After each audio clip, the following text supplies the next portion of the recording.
My name is Ole Fogh Kirkeby. I am a professor at the Copenhagen Business School and a director of the Center for Art and Leadership. And this is what I'm going to tell you about today. Actually, I was playing a Grave from the second sonata for solo violin by Johann Sebastian Bach.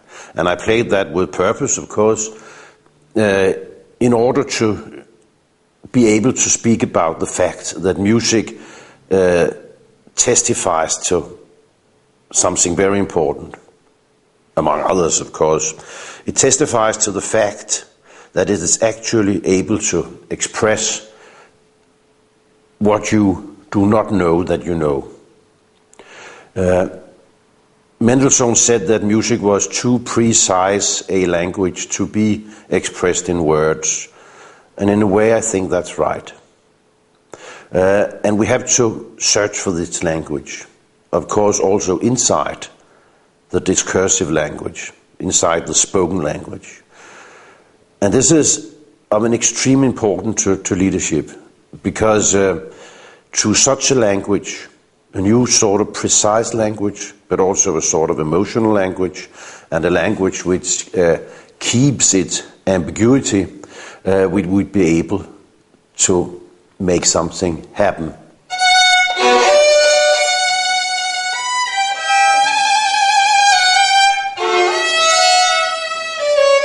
We have to study art, and we have to, as leaders and philosophers, we have to learn from art. And what is it that art can do besides expressing a knowledge which we do not know that we actually have? Arts can liberate. And this is perhaps the most important thing today, because today the most important issue in organizing and leading would actually be to facilitate freedom.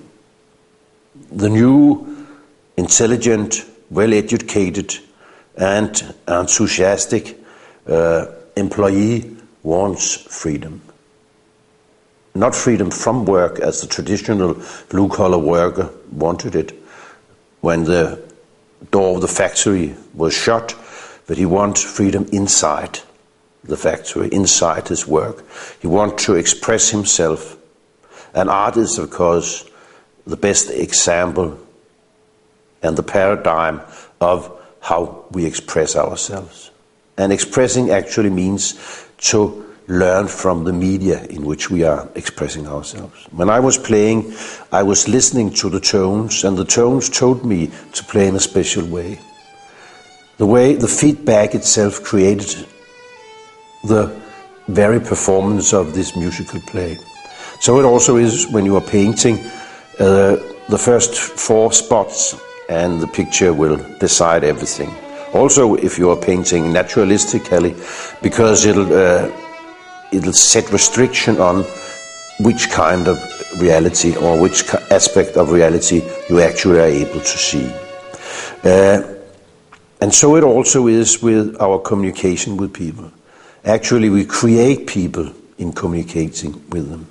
And we have to create them in very beautiful images of themselves. That's the great task of the leader.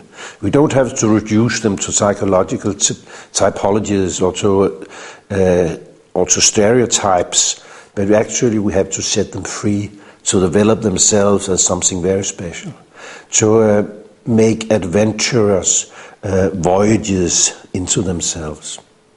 And art is, of course, an adventure voyage.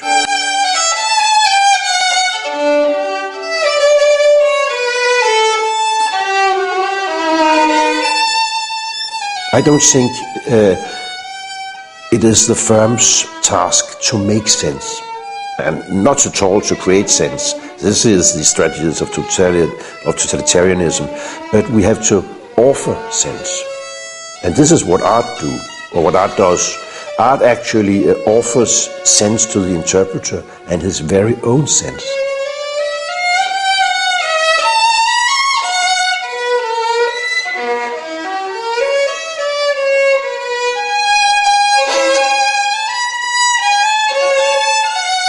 art, of course, is the way in which we can talk about the existential dimension at a critical level, at an objective, not too emotional level, and a level in which we can make a voyage into our inner experiences with emotions and with our own body.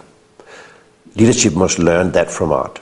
And the final dimension, the humanist dimension, is the dimension which deals with the fact that we all want to make the world better. I think everybody originally did that when they chose a work, and they always do that if they really reflect on why they are on the job today.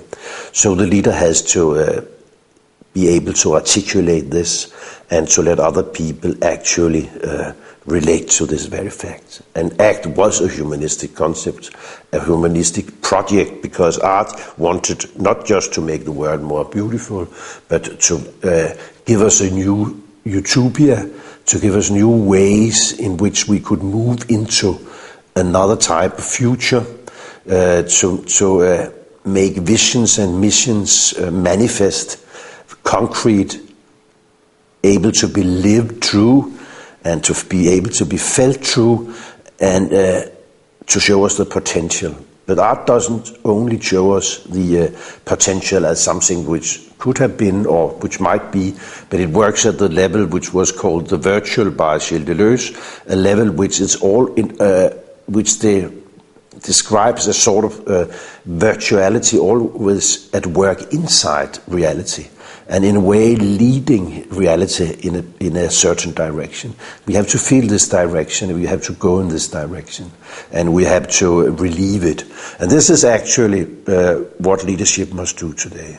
Develop a new sort of sensitivity towards the event and towards the virtual level, towards what is happening actually just underneath the surface of our everyday lives. This is what Center for Art and Leadership is here for, to facilitate the communication between philosophy, leadership and art, and thus make it possible that we together can create a new world. Because actually organizations and firms are forced to do that today, because we have to operate at other levels of bottom lines. And I said levels of bottom lines. We cannot be satisfied with the 3 bottom lines, money, social responsibility and social sustainability, but we have to develop new bottom lines. And art is, of course, the meter discourse in which new bottom line, that is, new perspectives on life, is developed. So in this way, leadership also have to learn from art.